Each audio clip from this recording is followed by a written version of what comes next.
Chapter 4 The Rabbit Sends in a Little Bill. It was the White Rabbit, trotting slowly back again, and looking anxiously about as it went, as if it had lost something, and she heard it muttering to itself, the Duchess, oh my dear paws, oh my fur and whiskers, she'll get me executed as sure as ferrets are ferrets. Where can I have dropped them, I wonder?"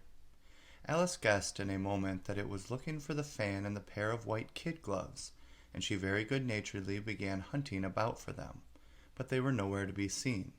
Everything seemed to have changed since her swim in the pool, and the great hall, with the glass table, and the little door, had vanished completely.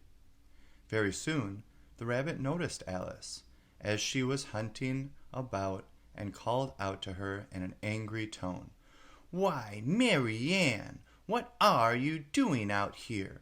Run home this moment, and fetch me a pair of gloves and a fan. Quick now!" And Alice was so much frightened that she ran off at once in the direction it pointed to, without trying to explain the mistake it had made. "He took me for his housemaid," she said to herself as she ran. "How surprised he'll be when he finds out who I am. But I'd better take him his fan and gloves, that is, if I can find them." As she said this, she came upon a neat little house, on the door of which was a bright brass plate with the name W. Rabbit engraved upon it.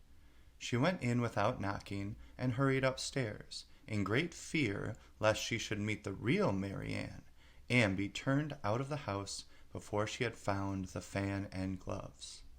"How queer it seems," Alice said to herself, "to be going messages for a rabbit. I suppose Dinah will be sending me on messages next." And she began fancying the sort of thing that would happen.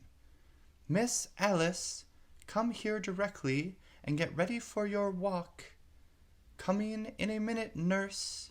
But I've got to watch this mouse hole till Dinah comes back, and see that the mouse doesn't get out.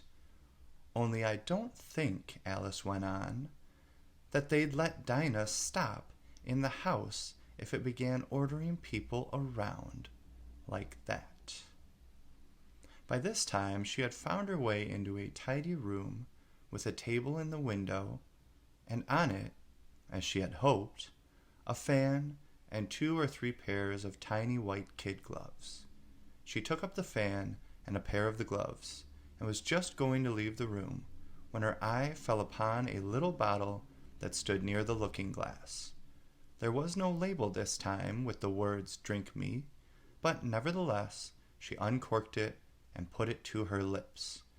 "I know something interesting is sure to happen," she said to herself, "whenever I eat or drink anything, so I'll just see what this bottle does.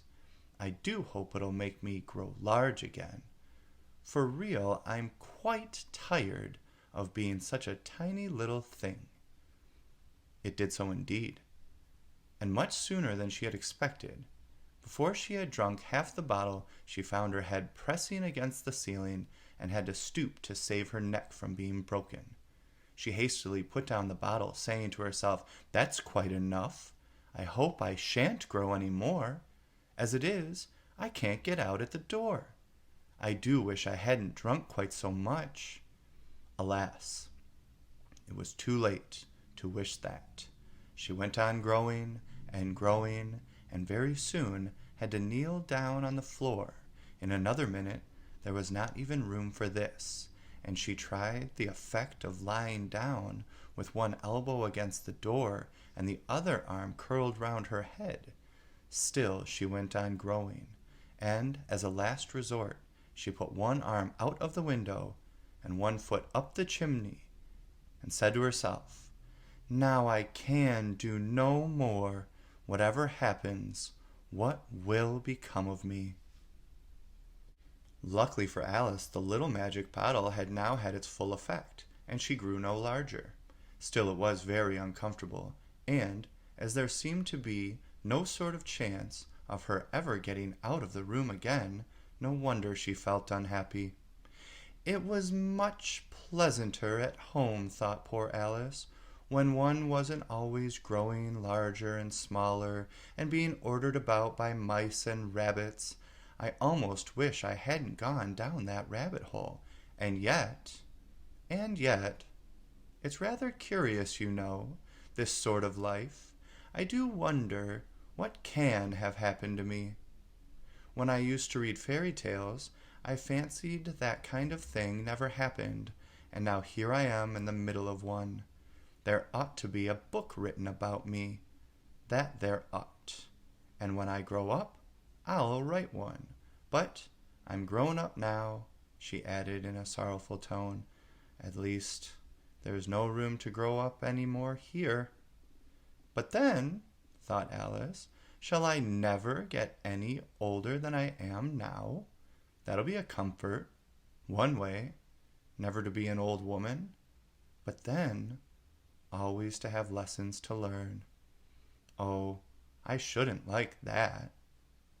Oh, you foolish Alice, she answered herself. How can you learn lessons in here? Why, there's hardly room for you, and no room at all for any lesson books. And so she went on, taking first one side and then the other, and making quite a conversation of it altogether. But after a few minutes, she heard a voice outside, and stopped to listen. "Mary Ann! Mary Ann!" said the voice. "Fetch me my gloves this moment!" Then came a little pattering of feet on the stairs. Alice knew it was the rabbit coming to look for her, and she trembled till she shook the house, quite forgetting that she was now about 1,000 times as large as the rabbit, and had no reason to be afraid of it. Presently, the rabbit came up to the door and tried to open it. But as the door opened inwards, and Alice's elbow was pressed hard against it, that attempt proved a failure. Alice heard it say to itself, "Then I'll go round and get in at the window." "That you won't," thought Alice, and after waiting till she fancied she heard the rabbit just under the window, she suddenly spread out her hand and made a snatch in the air. She did not get hold of anything, but she heard a little shriek and a fall and a crash of broken glass, from which she concluded that it was just possible it had fallen into a cucumber frame, or something of that sort. Next came an angry voice, the rabbit's. "Pat, Pat, where are you?" And then the voice she had never heard before. "Sure, then, I'm here, digging for apples, your honor."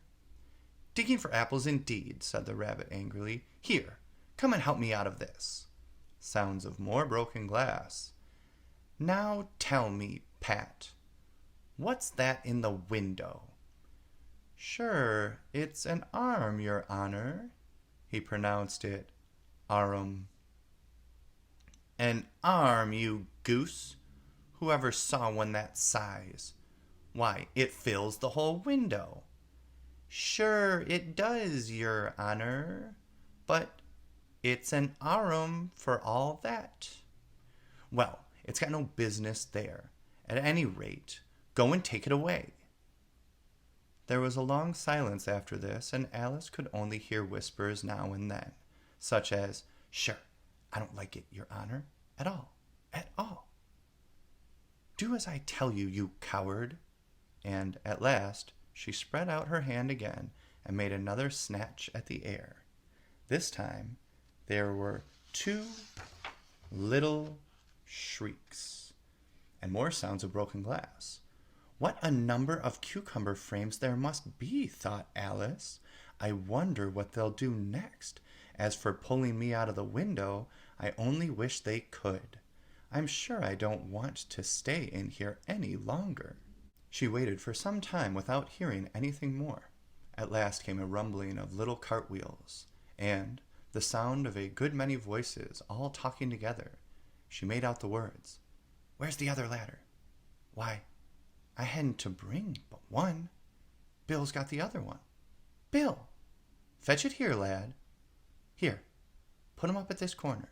No, tie 'em together first. They don't reach half high enough. Oh, they'll do well enough. Don't be particular. Here, Bill, catch hold of this rope. Will the roof bear? Mind that loose slate. Oh, it's coming down. Heads below. A loud crash. Now who did that? It was Bill, I fancy. Who's to go down the chimney? Nay, I shan't. You do it. That I won't then. Bill's to go down. Here, Bill. The master says you're to go down the chimney. Oh, so Bill's got to come down the chimney, has he? Said Alice to herself. Why, they seem to put everything upon Bill. I wouldn't be in Bill's place for a good deal. This fireplace is narrow, to be sure, but I think I can kick a little. She drew her foot as far down the chimney as she could, and waited till she heard a little animal. She couldn't guess of what sort it was, scratching and scrambling about in the chimney close above her. Then saying to herself, "This is Bill," she gave one sharp kick and waited to see what would happen next. The first thing she heard was a general chorus of "There goes Bill!" Then the rabbit's voice alone, "Catch him! You, by the hedge!" Then silence, and then another confusion of voices. "Hold up his head! Brandy, now! Don't choke him! How was it, old fellow? What happened to you? Tell us all about it." Last came a little feeble squeaking voice. "That's Bill," thought Alice. "Well, I hardly know. No more, think ye. I'm better now, but I'm a deal too flustered to tell you. All I know is something comes at me like a jack-in-the-box, and up I goes like a skyrocket." "So you did, old fellow," said the others. "We must burn the house down," said the rabbit's voice, and Alice called out as loud as she could, "If you do, I'll set Dinah at you." There was a dead silence instantly, and Alice thought to herself, "I wonder what they will do next. If they had any sense, they'd take the roof off." After a minute or two, they began moving about again, and Alice heard the rabbit say, "A barrowful will do, to begin with." A barrel full of what? Thought Alice, but she had not long to doubt, for the next moment a shower of little pebbles came rattling in at the window, and some of them hit her in the face. "I'll put a stop to this," she said to herself, and shouted out, "You'd better not do that again," which produced another dead silence.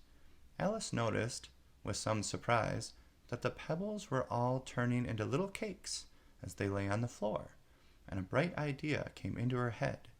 "If I eat one of these cakes," she thought, "it's sure to make some change in my size, and as it can't possibly make me larger, it must make me smaller, I suppose." So she swallowed one of the cakes, and was delighted to find that she began shrinking directly. As soon as she was small enough to get through the door, she ran out of the house, and found quite a crowd of little animals and birds waiting outside. The poor little lizard, Bill, was in the middle, being held up by two guinea pigs, who were giving it something out of a bottle. They all made a rush at Alice the moment she appeared, but she ran off as hard as she could, and soon found herself safe in a thick wood. "The first thing I've got to do," said Alice to herself as she wandered about in the woods, "is to grow to my right size again, and the second thing is to find my way into that lovely garden. I think that will be the best plan." It sounded an excellent plan, no doubt, and very neatly and simply arranged. The only difficulty was that she had not the smallest idea how to set about it, and while she was peering about anxiously among the trees, a little sharp bark just over her head made her look up in a great hurry. An enormous puppy was looking down at her with large round eyes, and feeble stretching out one paw, trying to touch her. "Poor little thing," said Alice in a coaxing tone, and she tried hard to whistle to it, but she was terribly frightened all the time at the thought that it might be hungry, in which case it would be very likely to eat her up in spite of all her coaxing. Hardly knowing what she did, she picked up a little bit of stick and held it out to the puppy, whereupon the puppy jumped into the air, off all its feet at once, with a yelp of delight, and rushed at the stick and made believe to worry it.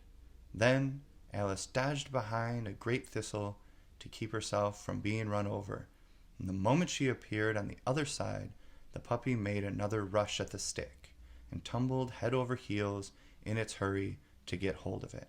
Then Alice, thinking it was very like having a game of play with a cart horse and expecting every moment to be trampled under its feet, ran round the thistle again.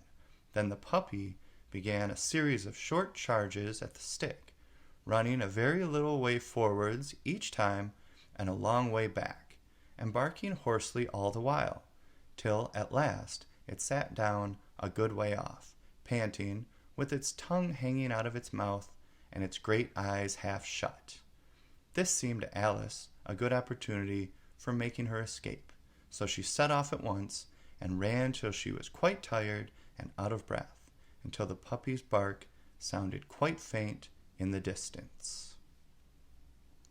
"And what a dear little puppy it was," said Alice, as she leant against a buttercup to rest herself and fanned herself with one of the leaves. "I should have liked teaching it tricks very much, if I'd only been the right size to do it. Oh dear, I'd nearly forgotten that I've got to grow up again. Let me see, how is it to be managed? I suppose I ought to eat or drink something or other, but the great question is, what?" The great question certainly was what. Alice looked all around her at the flowers and the blades of grass, but she could not see anything that looked like the right thing to eat or drink under the circumstances. There was a large mushroom growing near her, about the same height as herself, and when she had looked under it, and on both sides of it, and behind it, it occurred to her that she might as well look and see what was on top of it. She stretched herself up on tiptoe and peered over the edge of the mushroom, and her eyes immediately met those of a large blue caterpillar that was sitting on the top, with its arms folded, quietly smoking a long hookah, and taking not the smallest notice of her or anything else.